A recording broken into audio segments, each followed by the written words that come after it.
El espacio cultural Gaia Nuño nos invita a reflexionar acerca de la conquista del sufragio universal femenino, también aquí en España, y lo hace a través de una exposición, La conquista del voto. Hablamos con Natividad Pam, ¿qué tal? Hola, ¿qué tal? Cuéntanos, ¿cuál es tu cargo y tu papel aquí, en esta exposición? Bueno, pues soy la responsable del Archivo Histórico Fundos, que es la fundación que se ha encargado de coordinar junto con el área de colecciones y exposiciones de la misma fundación esta exposición aquí en el Centro Cultural de Gaia Nuño. ¿Cómo surge esta muestra, la idea de hacer una dedicada a algo tan importante como ese sufragio universal femenino que, aunque hoy se dé por hecho, hubo que conquistar? Correcto. Bueno, pues la iniciativa surge porque ya teníamos iniciados contactos con el particular, había muy buena relación con la fundación y en un momento dado, concretamente en el año 2023, decide hacer depósito de su colección, que tiene dos fondos, un fondo dedicado al constitucionalismo y otro dedicado al sufragio femenino, con piezas muy interesantes, no solo a nivel nacional, sino también a nivel internacional, piezas de Francia, Italia e incluso del Reino Unido y Norteamérica. De manera que una vez hace el depósito el coleccionista, desde el archivo lo que procuramos es, siguiendo esa línea de la fundación que se encarga de poner en valor todo su patrimonio, hacer exactamente lo mismo con el conjunto del coleccionista. Lo ponemos en valor y una de las acciones más importantes para poner en valor este conjunto es la de la exposición. Hasta llegar aquí, hasta llegar a esta sala de exposiciones soriana, hay mucho trabajo y mucha coordinación previa. ¿Cuántos meses? Sí, bueno, pues la verdad es que la idea ya surgió hace 2 años, pero intensamente en este proyecto llevamos trabajando más de 6 meses. Como decía antes, nos estamos coordinando 2 áreas de la Fundación, el área de colecciones y exposiciones, además del área de archivo histórico, y entre ambos y compañeros del equipo de la Fundación, pues hemos conseguido cuajar este proyecto, encabezado principalmente por el comisario, y ha dado lugar, pues ha dado a luz a esta maravillosa exposición. La conquista del voto nos invita a hacer un recorrido cronológico, ¿verdad? Desde, bueno, pues esas primeras ocasiones en las que se habla del sufragio universal hasta la Constitución de 1978. Sí, desde el siglo XIX lo interesante es que se empiezan con los antecedentes. Los antecedentes se inician en Norteamérica, en el Reino Unido, también puntualmente en Francia, y luego ya ponemos el foco en cómo se producen todos esos avances con respecto a la mujer, su participación a nivel social, rompiendo distintas barreras que tenía establecidas, como es habitual en la posición de la mujer a lo largo del siglo XIX y XX, y ahí ya nos centramos directamente en el territorio nacional, de manera que podemos ver su evolución en la enseñanza, también en la política, también en el mundo de la literatura, y vemos cómo cuajan la participación ciudadana a nivel político, llegando, como tú muy bien decías, pues a esa Constitución del 78. Pues precisamente has mencionado alguna de las ramas que se tratan en la búsqueda de ese sufragio universal femenino, y una de ellas es la enseñanza. Me gustaría detenerme en ello porque precisamente creo que estamos justo en la parte adecuada. Nos encontramos justamente en la vitrina que está dedicada al mundo de la enseñanza y la educación, y para nosotros es una vitrina muy especial porque es el punto de inflexión.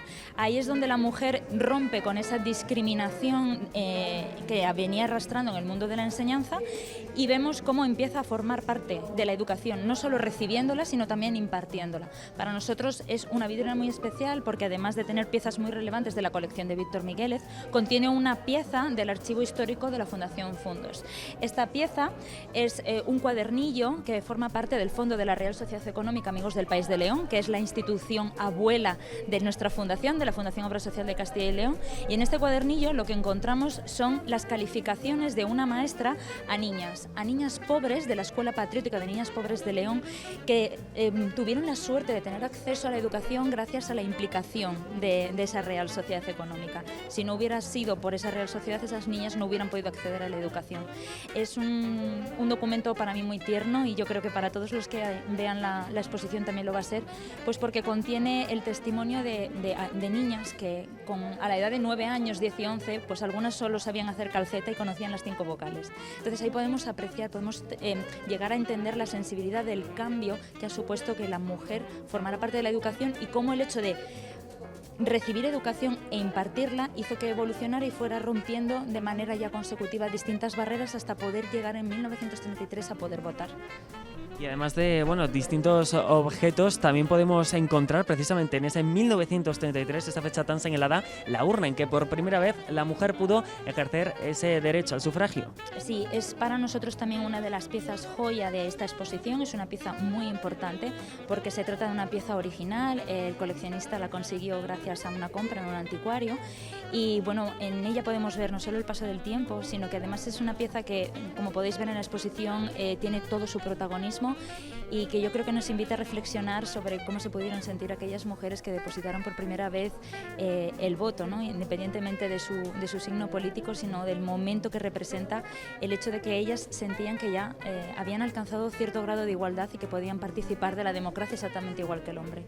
Sin embargo, es importante ver cómo, aunque hable de un derecho ya conquistado y alcanzado, esta exposición también nos propone una lectura, ¿no?, para seguir viendo y reflexionando acerca de las luchas hacia la igualdad, esa brecha salarial, esos techos de cristal. Eso es, al final la exposición, el discurso de la exposición, desde el momento de las sufragistas británicas en el que vemos cómo tienen además manifestaciones muy revoltosas, ¿no?, como que son muy enérgicas, incluso en algún punto un pelín violentas, ahí lo que podemos apreciar es esa continua lucha, ¿no? Entonces que ese sentimiento, ese movimiento al final no ha cedido, ha continuado a lo largo de los años y que efectivamente, como decías, lo que nos invita es a reflexionar sobre en qué punto estamos ahora, cómo hemos llegado hasta aquí y que al final refleja la función también de los archivos. Nosotros hacemos de arcas de la memoria, nos encargamos de cuidar el pasado para que podamos construir un futuro mejor y para que reflexionemos sobre nuestro presente.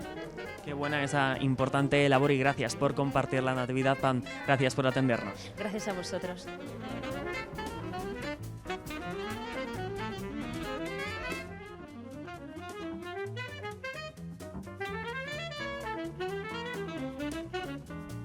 Y estamos ahora con Víctor Miguelez, es el comisario y entiendo que tienes un papel casi protagónico, diría yo, en el encargo de llevar a cabo esta exposición. Sí, aunque realmente el protagonismo es del voto de la mujer, porque realmente es un proceso que merece la pena conocer y difundir. Es complicado a veces que en una exposición se abarquen todos estos temas que tratan de una lucha que empezó hace más de 200 años por la reivindicación de los derechos y las libertades de las mujeres, que también es los derechos y las libertades de todos. ¿Y por qué se apuesta por este tema? ¿Para mostrarlo, para exhibirlo a través de esta muestra?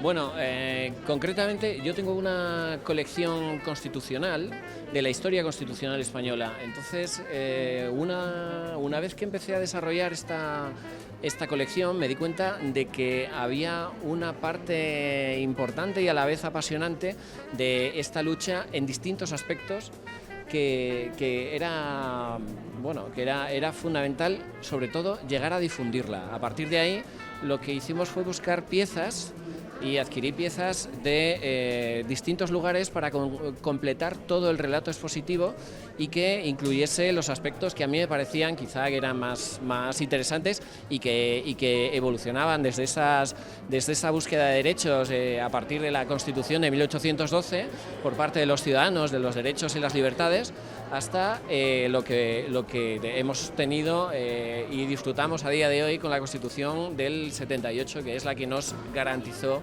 nuestros derechos y libertades actuales. Desde luego un amplio recorrido y me gustaría profundizar en tu papel como coleccionista de buena parte de estos objetos. ¿Cuándo pica en ti ese interés por el coleccionismo? ¿Cuándo surge y por qué te decantas también por objetos más relacionados con el constitucionalismo? Esto fue algo curioso porque al principio yo había comprado algunas antigüedades y algunos documentos antiguos, pero llegó en el año 2011, un año antes del año 2012, en el que se celebraban los 200 años de la PEPA, de la Constitución del 12. Entonces dije, voy a ver si consigo encontrar algún objeto que viviese ese momento de hace 200 años. Y efectivamente conseguí un objeto espectacular que compré en Latinoamérica, concretamente en un anticuario de Montevideo, y me llamó la atención que estuviese allí el proyecto constitucional de la PEPA de 1811, que en su día algún diputado que en aquel momento eran territorios españoles se llevó para discutirlo y debatirlo allí. Entonces yo lo compré, conseguí que me lo enviasen a España. Cuando lo tuve aquí dije, voy a ver si consigo otro más. A partir de ahí conseguí una primera edición de la PEPA y luego algún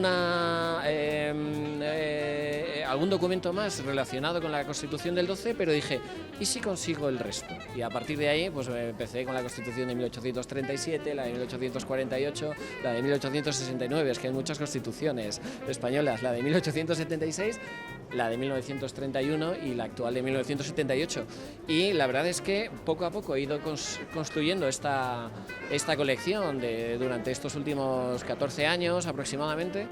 Y bueno, y una vez que he construido esta colección referente al tema constitucional, me interesó este otro tema, concretamente también a partir de la adquisición de esa urna, que yo normalmente he comprado esto en anticuarios, en librerías de viejos y también en internet he comprado mucho, en otros países también.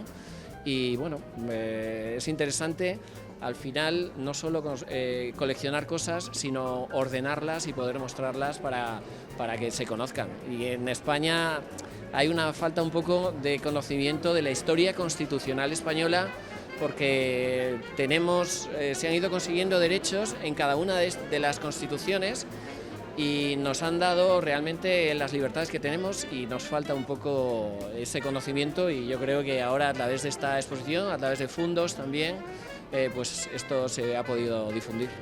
Desde luego, sin ninguna duda, esta exposición tiene ese cariz educativo y acerca a través de esos objetos. Se pueden calcular en torno a 80 y son muy diversos. Tenemos también incluso portadas de periódicos nacionales, también internacionales. Sí, efectivamente. El tema del derecho femenino, del derecho del voto femenino, fue un tema que interesó mucho a la prensa internacional en distintos momentos, y por eso sí que hay muchos momentos decisivos reflejados pues en grabados en color, en grabados en blanco y negro, algunos son coloreados. La verdad es que está muy bien conocer estas piezas y venir para ver lo que son las piezas originales que realmente vivieron esos momentos y que te dan un aporte de cercanía a cómo se sentía la sociedad en aquel instante.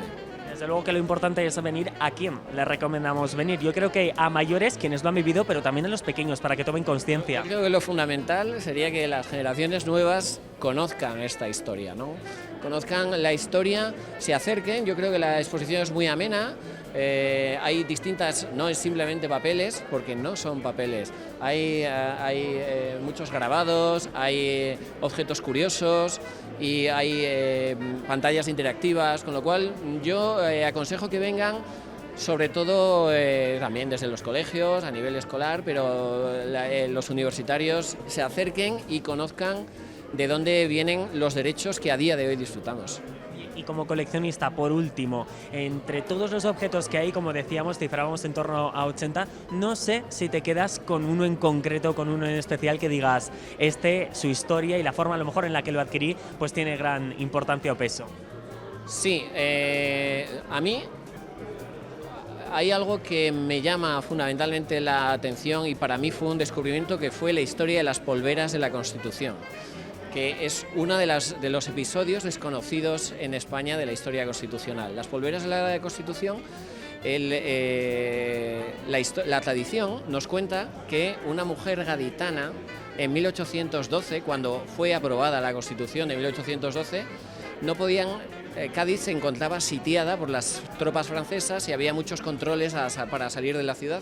Entonces, la única forma que encontraron de sacar el texto constitucional fue unas pequeñas cajas de metal como una polvera, en el que estaba escrita la Constitución en pequeñas hojas circulares. Entonces, de esa forma, esa dama gaditana consiguió sacar la Constitución y superar esos controles franceses del invasor francés, y a partir de ahí que se difundiese en el resto de España. Esto es una tradición muy española, porque no solo se han hecho piezas como una que podemos ver en aquella vitrina de la polvera de 1812, sino que luego esa tradición se ha repetido tanto en 1931 para la Constitución del 31 como en 1978.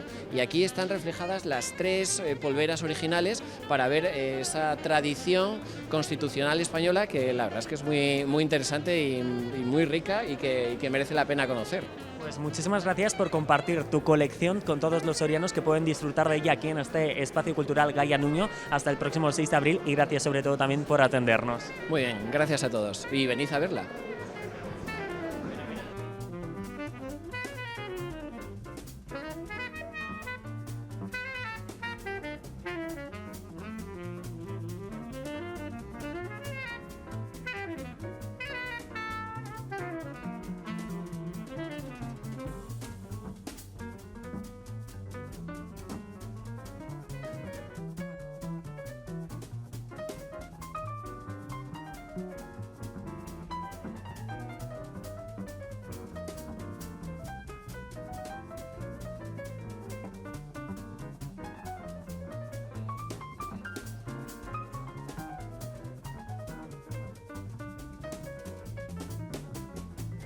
Thank you.